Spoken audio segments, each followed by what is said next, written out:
California ਦੀ ਗੱਲ ਕਰਦੇ ਜਾਈਏ ਤੇ ਆਪਾਂ ਹਰ ਰੋਜ਼ ਤੁਹਾਡੇ ਨਾਲ ਡਿਸਕਸ ਕਰ ਰਹੇ ਹਾਂ ਵੀ ਕਿਸ ਤਰ੍ਹਾਂ ਕੈਲੀਫੋਰਨੀਆ ਦੇ ਵਿੱਚ ਗੈਸ ਦੀਆਂ ਪ੍ਰਾਈਸਿਸ ਨੇ ਲੋਕਾਂ ਦਾ ਧੂੰਆਂ ਕੱਢਿਆ ਹੋਇਆ ਆ। ਜਦ ਕਿ ਅਮਰੀਕਾ ਦੇ ਵਿੱਚ ਨੈਸ਼ਨਲ ਐਵਰੇਜ ਗੈਸ ਦੀ ਪ੍ਰਾਈਸ ਇਸ ਟਾਈਮ $2.69 ਆ। ਕੈਲੀਫੋਰਨੀਆ ਦੇ ਵਿੱਚ ਇਹ ਲਗਭਗ $4.70 ਆ। ਪਰ ਆਮ ਤੁਸੀਂ ਜਿਸ ਤਰ੍ਹਾਂ ਬੇ ਏਰੀਏ ਦੇ ਵਿੱਚ $5 ਤੋਂ ਉੱਪਰ ਅਨਲੀਡਡ ਗੈਸ ਦੀ ਜਿਹੜੀ ਪ੍ਰਾਈਸ ਆ ਉਹ ਤੁਸੀਂ ਦੇਖ ਸਕਦੇ $6 ਦੇ ਕਰੀਬ ਜਿਹੜੀ ਪ੍ਰੀਮੀਅਮ ਗੈਸ ਹੈਗੀ ਆ।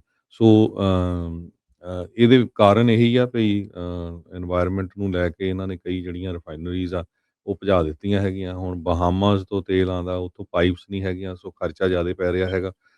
ਪਰ ਲੋਕਾਂ ਦਾ ਜਿਹੜਾ ਧੂੰਆਂ ਆ ਉਹ ਕਾਫੀ ਨਿਕਲ ਰਿਹਾ ਹੈਗਾ। ਇਸੇ ਤਰ੍ਹਾਂ ਇੱਕ ਕੈਲੀਫੋਰਨੀਆ ਦਾ ਹੋਰ ਬਹੁਤ ਵੱਡਾ ਜਿਹੜਾ ਫੇਲਡ ਪ੍ਰੋਜੈਕਟ ਗੈਬਨ ਨਿਊ ਸਮਝ ਲਓ, ਇਹ ਕੈਲੀਫੋਰਨੀਆ ਹਾਈ ਸਪੀਡ ਰੇਲ ਦਾ ਆ, ਜਿਹਦੇ ਉੱਤੇ ਪਤਾ ਨਹੀਂ ਕਿੰਨੇ ਕੁ ਬਿਲੀਅਨ ਡਾਲਰ ਜਿਹੜੇ ਐਕਸਟਰਾ ਲੱਗ ਚੁੱਕੇ ਆ। ਉਹਨਾਂ ਉਸ ਪ੍ਰੋਜੈਕਟ ਦਾ ਜਿਹੜਾ ਸੀਈਓ ਆ, ਉਸ ਨੂੰ ਕੱਲ੍ਹ ਫੋਲਸਮ ਦੇ ਵਿੱਚ ਅਰੈਸਟ ਕੀਤਾ ਗਿਆ।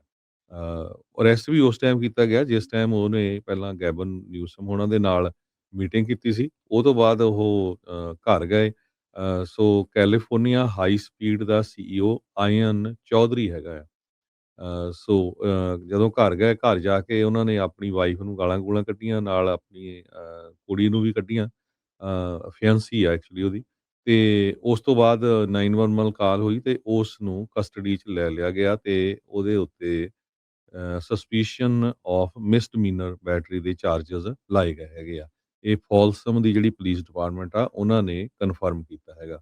ਸੋ ਸਭ ਤੋਂ ਪਹਿਲਾਂ ਬੁੱਕ ਕੀਤਾ ਗਿਆ, ਉਸ ਤੋਂ ਬਾਅਦ ਫਿਰ ਸੈਕਰਾਮੈਂਟੋ ਕਾਉਂਟੀ ਮੇਨ ਜੇਲ੍ਹ ਜੋ ਡਾਊਨਟਾਊਨ ਆ ਉੱਥੋਂ ਉਹਨਾਂ ਨੂੰ ਛੱਡ ਦਿੱਤਾ ਗਿਆ। ਸੀਈਓ ਇੱਕ ਉਹ ਪ੍ਰੋਜੈਕਟ ਜਿਹੜਾ ਬਹੁਤ ਜਿਹੜਾ ਇੱਕ ਤਰ੍ਹਾਂ ਦੇ ਨਾਲ ਕੈਲੀਫੋਰਨੀਆ ਦੇ ਗਵਰਨਰ ਗੈਬਨ ਨਿਊਸਮ ਨੂੰ ਹਰ ਚਿੱਟਾ ਵੇਲੇ ਹਾਥੀ ਤੰਗ ਕਹੋ ਕਰਦਾ। ਸਿੱਧਾ। ਜੀ, ਹਰਜੋਤ ਸਿੰਘ ਜੀ, ਚਿੱਟਾ ਹਾਥੀ ਹੈ ਕੈਲੀਫੋਰਨੀਆ ਜੀ, ਦੇ ਲਈ। ਬਿਲਕੁਲ। 2008 ਦੇ ਵਿੱਚ ਇਸ ਨੂੰ ਆਥੋਰਾਈਜ਼ ਕੀਤਾ ਗਿਆ ਸੀ। ਮੈਨੂੰ ਲੱਗਦਾ ਨਿਊਸਮ ਹੋਣਾ ਦੇ ਟਾਈਮ ਤੋਂ ਪਹਿਲਾਂ ਦਾ ਹੈਗਾ ਆ। ਜੈਰੀ ਬਰਾਊਨ ਮੇ ਵੀ ਉਸ ਟਾਈਮ ਦੇ ਉੱਤੇ ਹੋਣੇ ਆ ਗਵਰਨਰ, ਜਦੋਂ ਲੋਕਾਂ ਨੇ ਬੌਂਡ ਦੇ ਲਈ ਇਹਨੂੰ ਅਪਰੂਵ ਕੀਤਾ। ਉਦੋਂ ਕਹਿੰਦੇ ਸੀ 494 ਮੀਲ ਲੰਬੀ ਜਿਹੜੀ ਆ ਸੈਨ ਫਰਾਂਸਿਸਕੋ ਤੋਂ LA ਤੱਕ ਇਹਨਾਂ ਨੇ ਫੇਜ਼ 1 ਜਿਹੜਾ ਉਹ ਬਣਾਉਣਾ ਸੈਂਟਰਲ ਵੈਲੀ ਦੇ ਥਾਣੀ।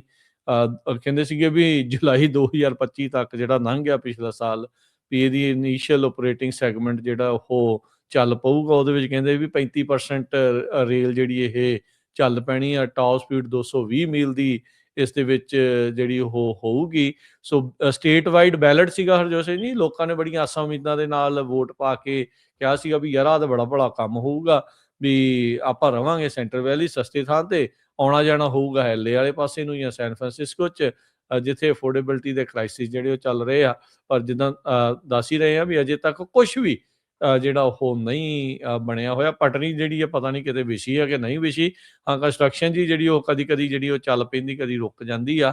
ਸੋ ਉਸ ਟਾਈਮ ਦੇ ਉੱਤੇ ਹੁਣ ਤੱਕ ਅਗਸਤ 2025 ਤੱਕ $13.8 ਬਿਲੀਅਨ ਇਸ ਦੇ ਉੱਤੇ ਖਰਚਿਆ ਜਿਹੜਾ ਉਹ ਜਾ ਚੁੱਕਾ ਆ। ਕਹਿੰਦੇ ਜੀ ਪਹਿਲੋਂ ਇਹਨਾਂ ਨੇ ਰੇਲ ਲਾਈਨਾਂ ਨੂੰ ਅਪਗ੍ਰੇਡ ਕੀਤਾ ਸੀਗਾ ਤੇ ਉਹ ਫਿਰ ਪਤਾ ਨਹੀਂ ਅਜੇ ਤੱਕ ਤੁਸੀਂ ਦੇਖ ਲਓ ਹਰਜੋਤ ਸਿੰਘ ਜੀ, ਪੂਰੀ ਥਾਂ ਦੇ ਉੱਤੇ ਪਟੜੀ ਤੱਕ ਵੀ ਜਿਹੜੀ ਉਹ ਨਹੀਂ ਵਿਛੀ ਹੈਗੀ।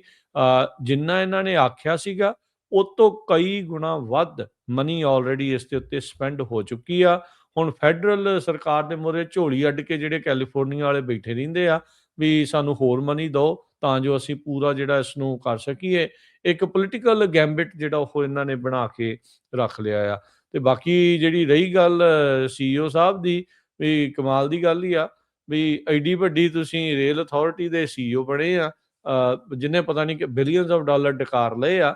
ਤੇ ਹੁਣ domestic battery, domestic assault, domestic violence ਦੇ ਮਾਮਲੇ ਦੇ ਵਿੱਚ ਇਸ ਨੂੰ ਜਿਹੜਾ ਹੁਣ ਗ੍ਰਿਫਤਾਰ ਕੀਤਾ ਗਿਆ। 57 ਸਾਲਾਂ ਦਾ ਜਿਹੜਾ ਇਹ ਚੌਧਰੀ ਆ, ਕਹਿੰਦੇ ਵੀ just after midnight domestic disturbance call ਉਹਦੇ ਘਰ ਤੋਂ ਜਿਹੜੀ ਉਹ ਆਉਂਦੀ ਆ ਤੇ ਬਾਅਦ ਦੇ ਵਿੱਚ ਇਸ ਨੂੰ ਜਿਹੜਾ ਉਹ ਗ੍ਰਿਫਤਾਰ ਕਰ ਲਿਆ ਗਿਆ। ਚੌਧਰੀ ਦਾ ਜਿਹੜਾ attorney Allen Sawyer, Sacramento district attorney office ਨੇ ਜਿਹੜਾ ਉਹ ਦੱਸਿਆ ਵੀ incident report Folsom police department ਤੋਂ ਜਿਹੜੀ ਉਹਨਾਂ ਨੂੰ ਮਿਲ ਗਈ ਆ ਤੇ ਹਾਲ ਦੀ ਘੜੀ ਜਿਹੜੇ ਫਾਈਲ ਆ ਡਿਕਲਾਈਨ ਕਰ ਦਿੱਤੇ ਆ ਚਾਰਜਸ ਫਾਈਲ ਕਰਨੇ ਚੌਧਰੀ ਦੇ ਉਲਟ।